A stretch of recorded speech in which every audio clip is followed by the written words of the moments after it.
David and Goliath, you know, these two women facing down Goliath, and David had 5 stones and he threw one and took Goliath out. They better be careful messing with these women because they got 4 more stones.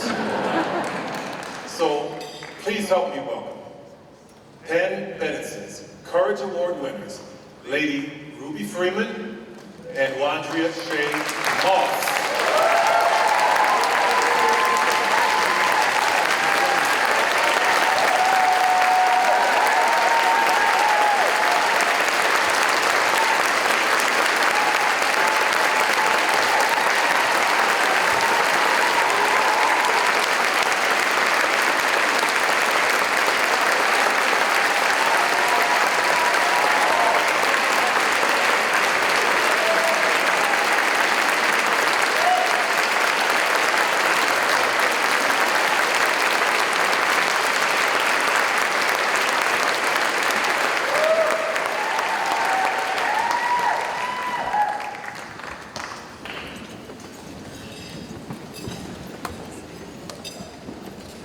Thank you.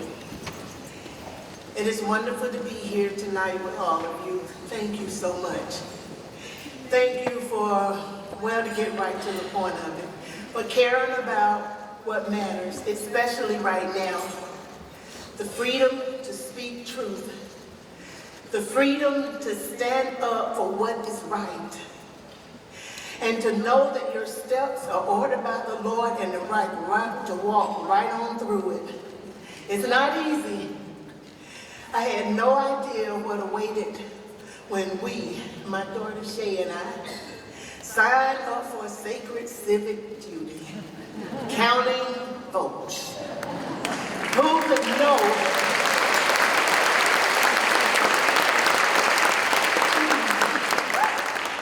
Who could know what lay ahead?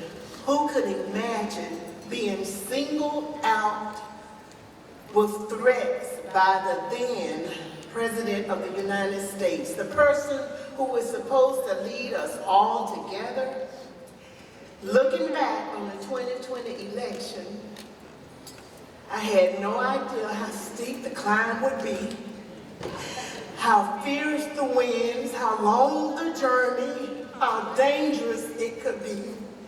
And Lord knows the challenges continue every single day.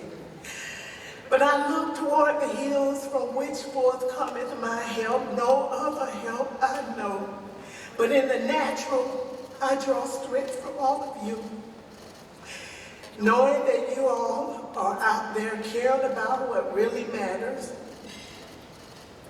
This doesn't get easier, you guys. Romans 5:3-5 says that we rejoice in our sufferings, produces endurance, and endurance produces character, and character produces hope. And hope does not put us to shame, because God's love has been poured into our hearts through the Holy Spirit who has been given to us. And my gratitude is immense.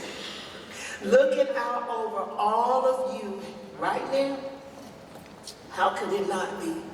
Thank you all.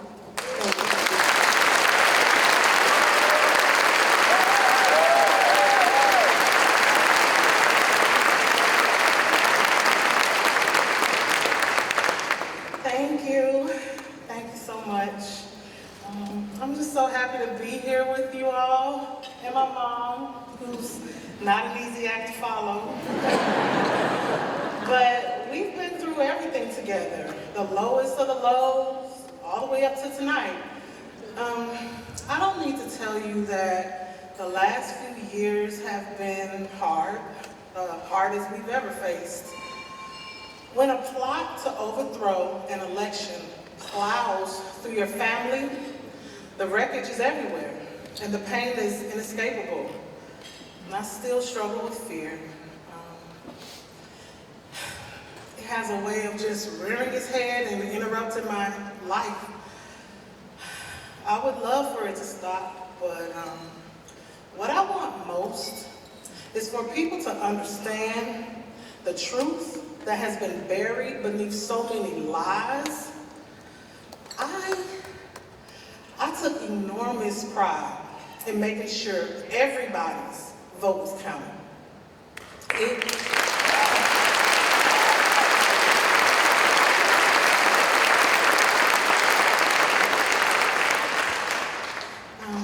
It pains me to see that so many still don't seem to understand how our elections work, or even that the 2020 election was not stolen. The fact that people don't understand election processes is how people were so easily swayed.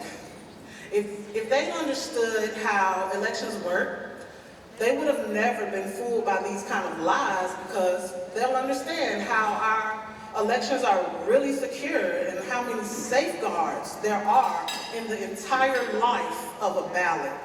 And that is just to prevent fraud, plain and simple. But here tonight, with all of you all, I'm filled with hope again. It's inspiring to know that you are all out there, you know, along with thousands upon thousands of anonymous, hardworking Americans.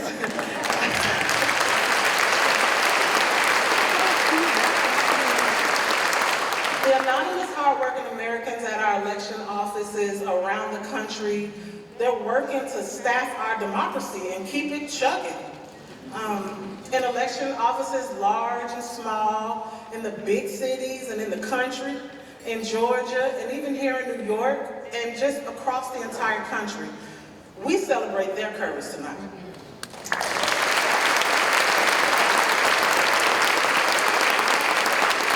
Democracy doesn't work without them, or without all of us. Make no mistake, they're facing threats too. Just about everyone working on behalf of our democracy seems to be absorbing hate from those who can't abide by the will of the voters. But they won't win. Their hate is no match for our courage.